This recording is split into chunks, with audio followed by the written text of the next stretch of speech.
Donc voilà, je reviens avec la troisième partie de mon témoignage.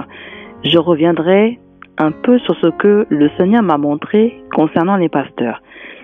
Il m'avait dit, je te montrerai par la suite la signification des choses que j'ai à te montrer les concernant. C'est-à-dire, il m'avait d'abord montré ces choses sans pour autant m'en donner la signification. Parce qu'il ne m'avait pas donné tout le message en même temps. Car, à un moment donné, il avait cessé ce message pour m'en donner d'autres. Et par la suite, il est revenu sur ce message concernant les pasteurs et les églises pour m'en donner la signification. Donc voilà, je me lance. Lorsque le Seigneur est venu, il m'a montré pourquoi il était fâché concernant le toit de l'église. La raison pour laquelle il était fâché, c'était parce que le toit de l'église était percé. Et il m'a ensuite dit, je t'emmènerai quelque part pour te montrer pourquoi je te dis que le toit de l'église est percé et qu'il n'y a ni porte ni fenêtre. On s'est rendu quelque part où il m'avait emmené et je lui ai demandé si nous ne serons pas vus par qui que ce soit. Il m'a par la suite répondu, aussi longtemps que tu es avec moi, personne ne te verra. Alors, nous sommes entrés dans cet endroit et lorsque nous sommes entrés, il n'y avait rien du tout. Je lui ai dit, il n'y a rien ici, je ne vois rien. Il m'a ensuite répondu, sois calme. Et après, j'ai vu un rouleau rouge sortir de nulle part et qui est allé se cogner contre le mur. Je lui ai demandé si nous étions à l'endroit où nous étions supposés être.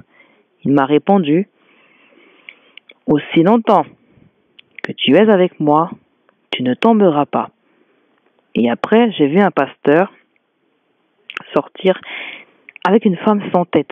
Et au niveau de son cou, il y avait beaucoup de sang qui jaillissait.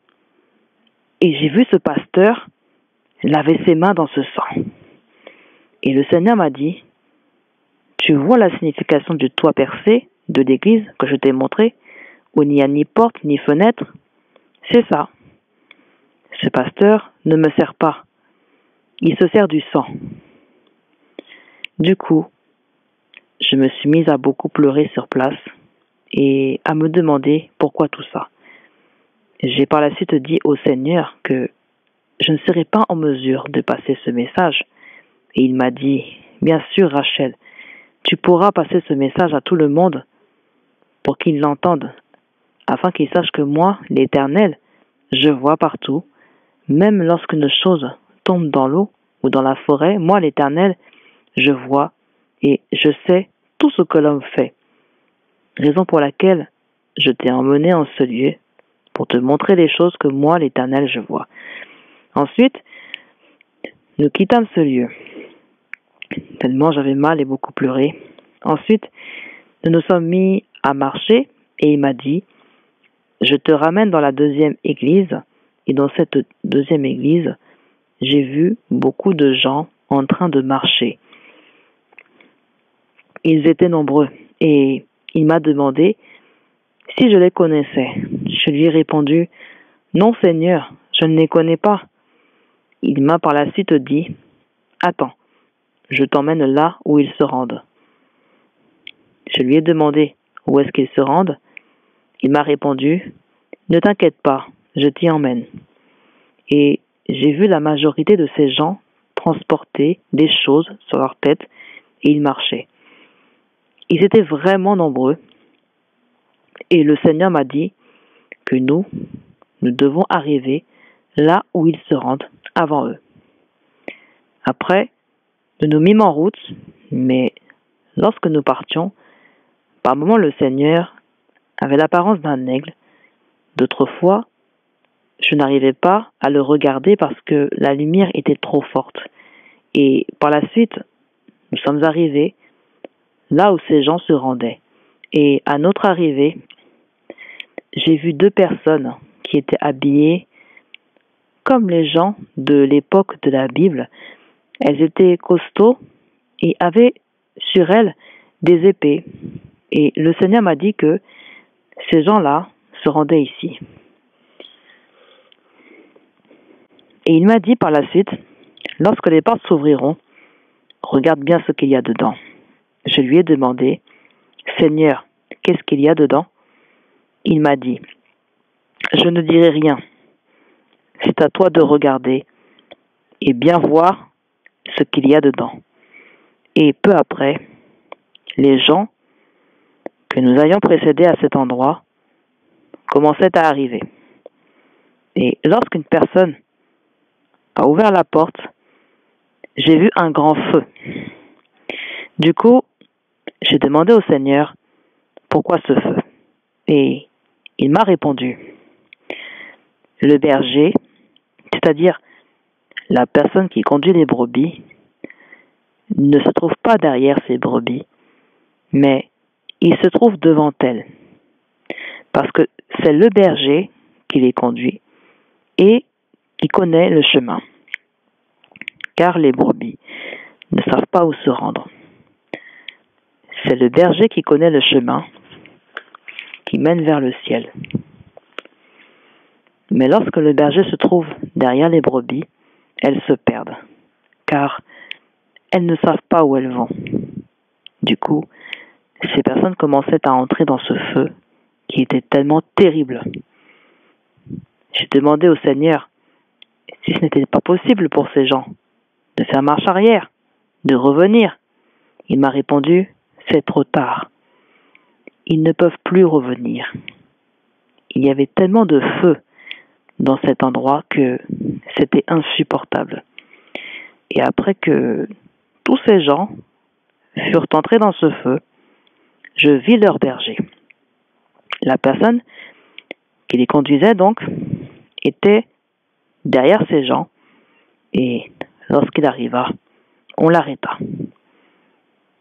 Et lorsqu'il fut arrêté, il regarda derrière lui et tout autour de lui, là où il se trouvait. Et il se dit à lui-même, avec tout le travail que j'ai accompli, est-ce ici vraiment que je dois finir? Et après, le Seigneur avait enlevé cette image. Cela veut dire qu'aussi longtemps que nous sommes sur la terre, c'est que Dieu t'a fait grâce d'être berger. Il faut toujours être prudent et se soucier de tes brebis, tout en cherchant à savoir si elles sont sur le droit chemin ou pas. Mais si toi-même, le berger, tu te perds, cela sera difficile pour toi de conduire les brebis que le Seigneur t'a données. Et le Seigneur m'a dit, la signification de ce que tu viens de voir est que ce berger s'était égaré. Raison pour laquelle tu les as vus eux tous finir dans cet endroit. Du coup, je me suis mise à beaucoup pleurer encore. Ce message m'a vraiment fait pleurer énormément et je disais au Seigneur que je n'arriverais pas à délivrer ce message. Mais il me disait toujours que j'arriverais et que j'aurais la force de le faire. Car mon peuple doit entendre ces choses, disait-il. J'ai gardé ce message dans mon cœur pendant longtemps. Mais comme le Seigneur est Dieu, il a su comment me pousser et me convaincre de donner ce message concernant les pasteurs et la signification des choses qu'il m'a montrées. Ensuite, il m'a emmené dans la 4e église et là-bas, je me suis dit que je devais donner ma dîme. Du coup, il me montra une image d'enfant qui souffrait et il me dit, Rachel, prends cet argent et va le donner à ces enfants qui souffrent. Je lui dis, non, je dois aller le donner à l'église. Et il me reprit en disant de prendre cet argent, d'aller le donner à ces enfants qui souffraient. Tellement que je m'entêtais, il laissa tomber. En fait, c'est le Seigneur lui-même qui avait créé cette situation pour voir ma réaction. Et par la suite, je commençais à me rendre à l'église. Et à la place où se trouvait l'église, je ne vis plus l'église, mais je vis beaucoup de personnes dans une sorte d'hôpital, et elles avaient des foulards blancs et avaient toutes l'air tristes. Et le Seigneur me demanda, « Tu es arrivé ?» Et je répondis par l'affirmative. Et quand j'arrivais, mes yeux se dirigèrent vers la chambre du soignant, et dans cette chambre, je vis un lit. Et à la place du sommet du lit, je vis un homme blanc. Et sous le lit, je vis un homme noir. Ces hommes, c'étaient des démons. Et le Seigneur me dit, « Ce soignant ne me sert pas, mais il sert ces hommes-là. » Ce qui explique cette scène où tu as vu toutes ces personnes assises et qui ont l'air tristes et qu'il n'y a personne dans cette chambre. Sur le champ, je me mis à pleurer et je demandais au Seigneur, est-ce que dans cet endroit où je me trouve, ils ne me verront pas? Et le Seigneur me répondit, comme il m'avait répondu précédemment en disant, aussi longtemps que tu es avec moi, personne ne te verra. Et il me fait aussi comprendre que c'était aussi l'une des raisons pour laquelle il me disait de prendre cet argent et de le donner à ses enfants qui souffraient. Après m'avoir dit cela, il me ramena à cette image de ces gens-là qui souffraient et à qui je remis l'argent. Après leur avoir remis cet argent, il me dit, si je t'ai montré et je t'ai fait faire cela, c'est pour te montrer à toi et aux autres où est-ce que vous devez déposer votre semence. Car l'argent qui est semé et utilisé dans l'Église, c'est non seulement pour aider aux travaux de l'Église, mais c'est aussi pour aider les orphelins et les veuves. C'est l'Éternel lui-même qui me l'avait dit. Le Seigneur insista en me disant que pour que son travail puisse marcher, nous devons aider les veuves, les orphelins et aussi contribuer aux travaux de l'Église. Cela m'avait fortement étonné et édifié en entendant le Seigneur me dire ces choses. Du coup, je m'étais dit en moi que ces orphelins et ces veuves sont connus de Dieu. Après cela, le Seigneur m'avait fait sortir de cette image tout en ignorant que j'étais vu. Mais avant de me faire sortir de cette image ou vision, il me dit, va déposer cet argent le plus vite possible auprès de ses enfants. J'y allais, je déposais l'argent et quand je revins auprès du Seigneur, nous avions quitté cette image. Du coup, nous nous étions arrêtés à ces 3 images et leur signification. Après cela, nous passâmes à autre chose. Mais en conclusion, concernant ces images des pasteurs et la suivante, le Seigneur me dit de dire à ses serviteurs de le servir dans la vérité, car lorsqu'il reviendra, il ne regardera pas au titre que vous portez, mais il regardera aux œuvres que vous avez accomplies, car elles font partie des choses qui vous aideront chacun à obtenir le salut. Après cela, nous passâmes à autre chose, nous marchâmes. Il me parlait, et du coup, je vis une femme sur une montagne elle nous avait tourné le dos et avait beaucoup de cheveux. On lui coupait les cheveux, mais ça repoussait. Et quand elle se faisait couper tous ses cheveux, ça tombait dans un trou.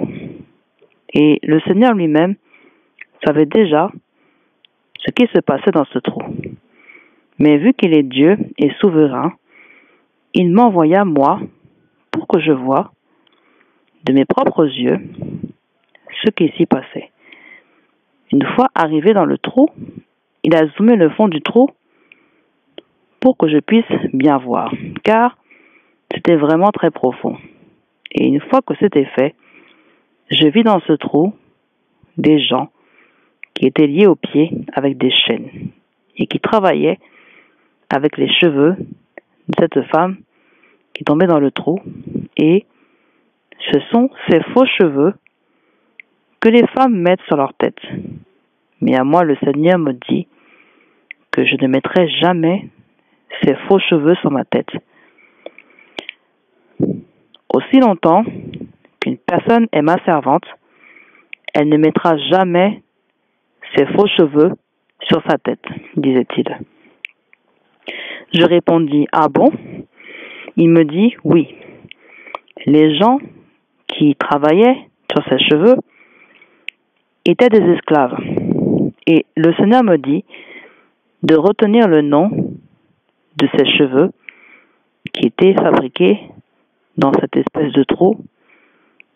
Il me dit de retenir le nom de la lisière qui était utilisée pour attacher ses cheveux dans leur emballage. Et quand le Seigneur me montrait toutes ces choses, c'est-à-dire quand le Seigneur me passait le message, je connaissais tous les noms, mais malheureusement, à mon réveil, j'avais oublié les noms parce que j'avais beaucoup de choses dans la tête, mais j'avais quand même retenu deux choses. La première lisière était de couleur bleue et son nom commençait par la lettre E. C'est tout ce que j'avais pu retenir. Le reste, je n'avais pas retenu. Ensuite, nous quittâmes cet endroit et il me montra une femme avec de longs ongles que l'on coupait, mais ça repoussait seulement. Et il me dit, Rachel, tu n'as pas le droit de mettre ces faux ongles. Je lui demandais, pourquoi n'ai-je pas le droit d'en mettre? Et le Seigneur me répondit en disant qu'il est jaloux de ses serviteurs et servantes. Quand moi, le Seigneur, je te choisis, j'ai ma façon à moi de conduire les miens et les miennes. En entendant cela, je m'étais senti mal parce que je faisais aussi partie des femmes qui aiment mettre les faux ongles. Alors, je m'étais dit que je ne mettrais plus des longs ongles, mais au moins, je mettrais des ongles courts. Je tiens à préciser que la femme aux cheveux que j'avais vue était la même que celle aux longs ongles. Et quand je mettais ces faux ongles, au moment de les enlever, même mes ongles s'arrachaient. Et ça me faisait trop mal. J'avais vraiment eu du mal à m'arrêter. J'étais têtue. Je reviens un peu sur les faux cheveux. Quand on parle de cheveux, les gens qui me connaissent savent que je pouvais mettre au moins 10 paquets de mèches sur ma tête. Et ça énervait même certaines personnes qui disaient « Pourquoi mettre autant de cheveux comme ça sur la tête ?» Mais moi, j'aimais ça en fait. Je pouvais en mettre pendant 2 semaines et ensuite changer et en mettre d'autres. Mais le jour où le Seigneur m'avait donné ce message, quand je m'étais réveillée, à partir de ce jour-là, j'avais décidé de ne plus jamais mettre de mèches sur ma tête. J'avais passé 1 année et demie sans mettre de cheveux artificiels sur ma tête. Et quand j'essayais d'en mettre, J'avais des maux de tête comme pas possible, jusqu'à ce que je me trouve obligé de les enlever. C'est-à-dire, lorsque j'en mettais le matin, le soir, je me trouvais dans l'obligation de les enlever à cause des fortes migraines. Du coup, j'avais décidé d'arrêter complètement de mettre ces faux cheveux parce que lorsque le Seigneur m'avait donné ce message concernant les faux cheveux, il savait que je faisais partie des personnes qui aimaient en mettre. Et il voulait que cela me serve de leçon à moi aussi.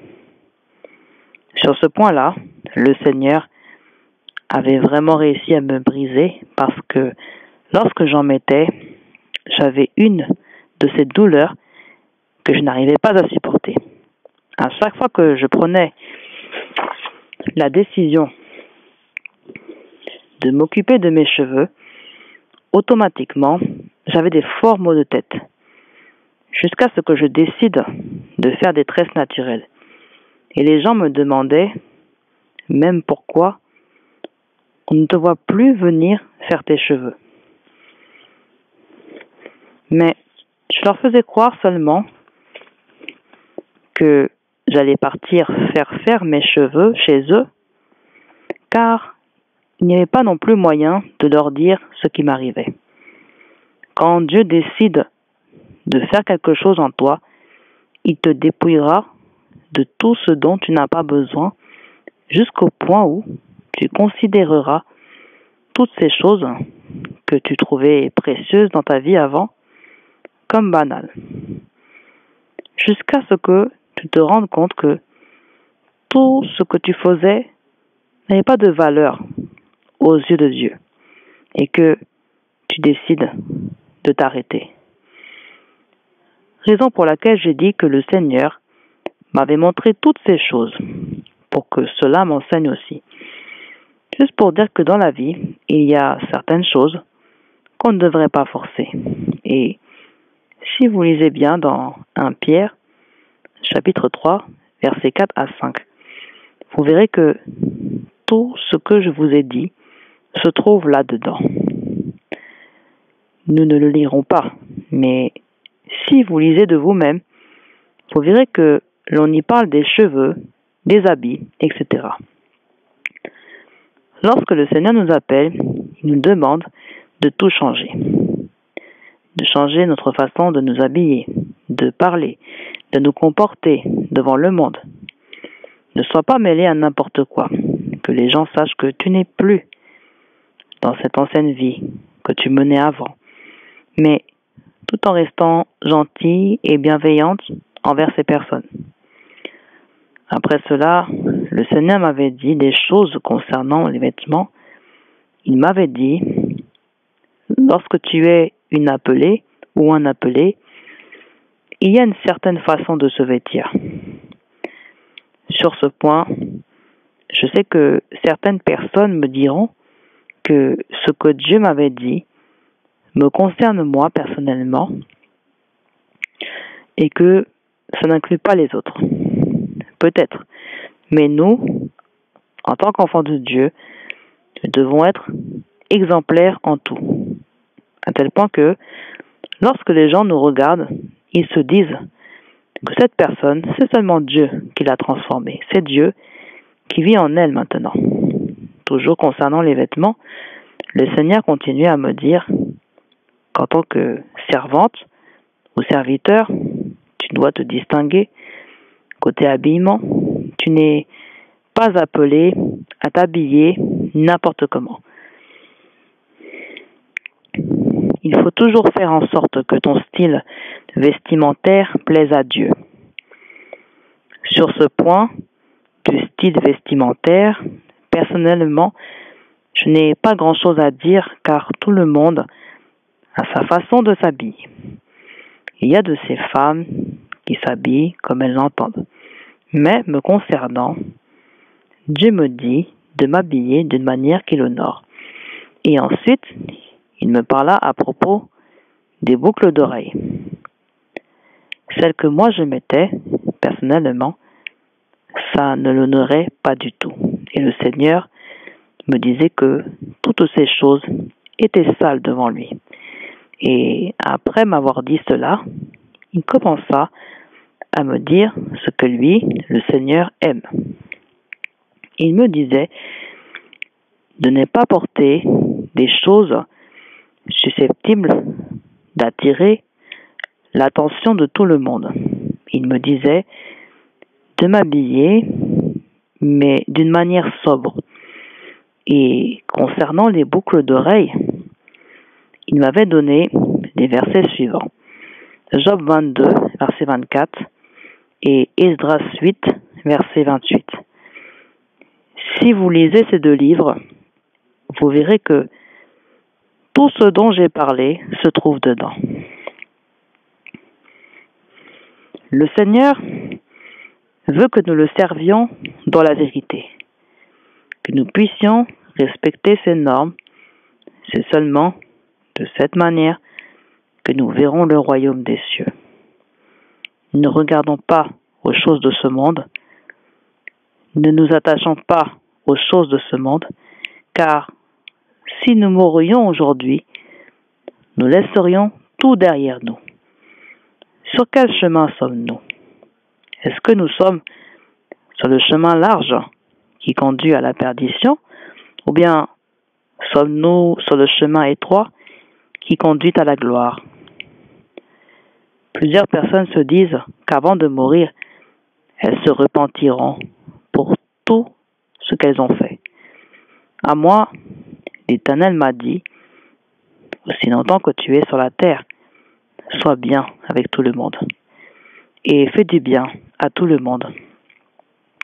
Car le bien que tu fais autour de toi t'aidera à voir le royaume des cieux. D'autres personnes disent que lorsqu'une personne meurt, il suffit de prier pour elle afin de demander pardon à Dieu pour les péchés de cette dernière. Et à moi, le Seigneur m'a dit, aussi longtemps que tu es vivante sur la terre, sers-moi dans la vérité et fais beaucoup de bien autour de toi, car le bien que tu fais parlera en ta faveur. Et lorsque je te rappellerai auprès de moi, tu trouveras ta place auprès de moi au paradis. Donc, voilà, sur ce que je viens de dire, chacun de nous sait comment il mène sa vie. Je ne peux pas juger quelqu'un parce que moi-même, je suis humaine. Moi, je ne fais que transmettre le message que le Seigneur m'a demandé de transmettre. Et ensuite, il m'a dit de rester éveillé, de ne plus dormir et de donner ce message avant d'entrer en 2020. Personnellement, je ne pensais pas qu'un jour j'allais délivrer ce message, vu tout le temps que je l'avais gardé en moi. Mais le Seigneur m'avait tellement mise mal à l'aise jusqu'à ce que j'ai été obligé de délivrer ce message. Il m'avait dit, passe ce message pour que tout le monde sache que moi, Dieu, je vois partout. Je ne dors ni ne sommeille pour que les gens sachent que moi, Dieu, je travaille 24 heures sur 24 dans vos vies. Sur ce point, le Seigneur avait vraiment insisté. Par la suite, il m'avait dit, tant qu'on t'appelle chrétienne, ton attitude, ton comportement, ton caractère, tout de toi doit changer. Que les gens puissent remarquer ce changement en toi et disent que Dieu a réellement changé ta vie. Toi, ne parle pas de toi-même, mais laisse les gens le remarquer en toi. Qu'ils disent que vraiment son langage, son habillement, son comportement, son caractère, tout a changé.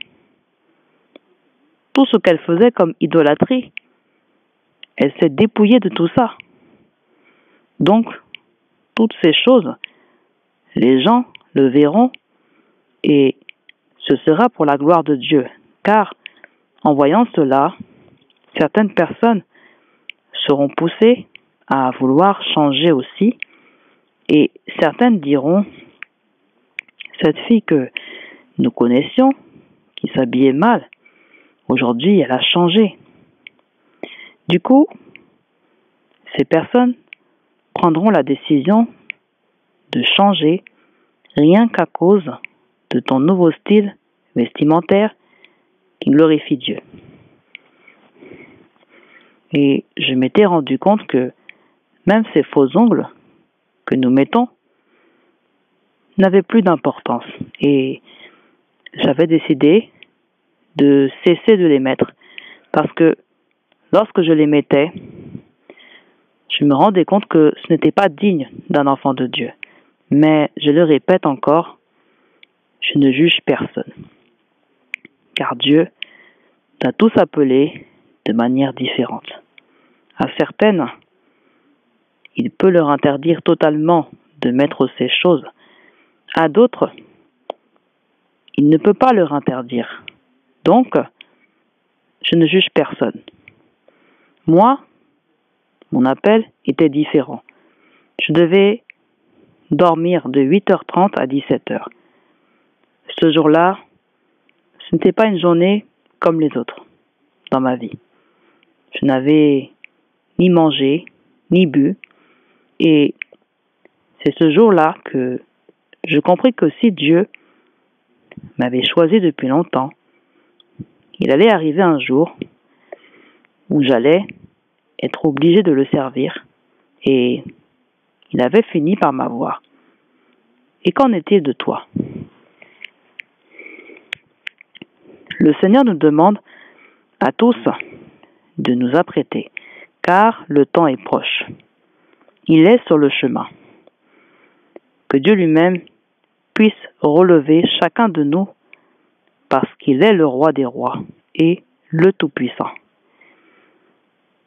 Il n'y a rien que nous puissions faire sans qu'il ne soit au courant de cela.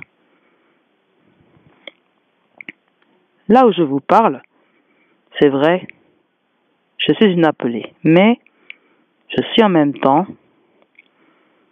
dans les pas de Jésus et j'essaie de suivre les normes établies par lui. Encore une fois, concernant les cheveux, les ongles, les habits, je ne juge personne.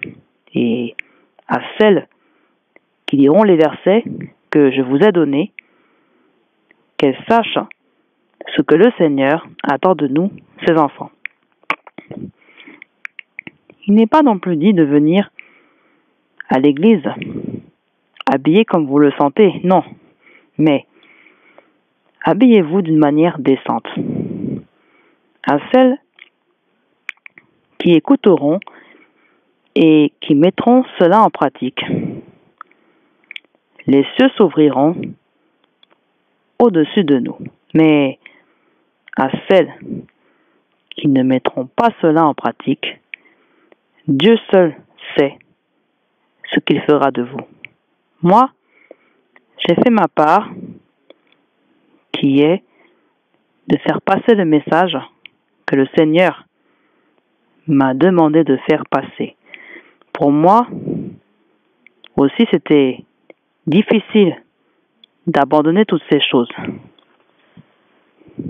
Ne pensez pas que je les ai abandonnées du jour au lendemain, non. Mais la chose dont je m'étais débarrassée en premier et le plus vite possible, c'était les faux cheveux. Parce que, comme je l'ai dit, à chaque fois que je les mettais, j'avais des maux de tête horribles. Après, je m'étais habituée. Tout était devenu banal pour moi. Le fait de ne plus mettre ces faux cheveux, ces grosses boucles d'oreilles, était devenu normal pour moi. Je ne mettais plus les grosses boucles d'oreilles, mais je mettais les petites. Concernant les faux ongles, j'ai arrêté de mettre les longs ongles. J'en mets seulement des courts pour garder mes ongles naturels propres. Après toutes ces choses, le Seigneur m'avait dit qu'en tant qu'enfants de Dieu, nous devons être des soldats revêtus de toute l'armure spirituelle. Par la suite, il me montra une image d'un militaire debout avec son casque percé. Sa tenue était sale, son pantalon était sale aussi. Ses chaussures n'étaient pas non plus en bon état, c'était sale. Je m'étais demandé, quel est ce genre d'image que le Seigneur me montre? Par la suite, il enleva cette image et il me montra une autre image de la même personne. Cette fois-ci, il était très bien habillé, de la tête aux pieds. Et lorsqu'il était sorti devant des milliers de personnes, le militaire était devenu plus costaud que ces personnes. Du coup, je vis du miel couler à côté de lui. Cela voulait dire qu'en tant qu'enfant de Dieu, on doit se préparer au combat. Ne pars pas au combat spirituel juste parce que tu en as envie. Tu dois d'abord connaître ton ennemi. Car si tu connais ton ennemi et si tu es bien préparé, personne ne pourra te vaincre.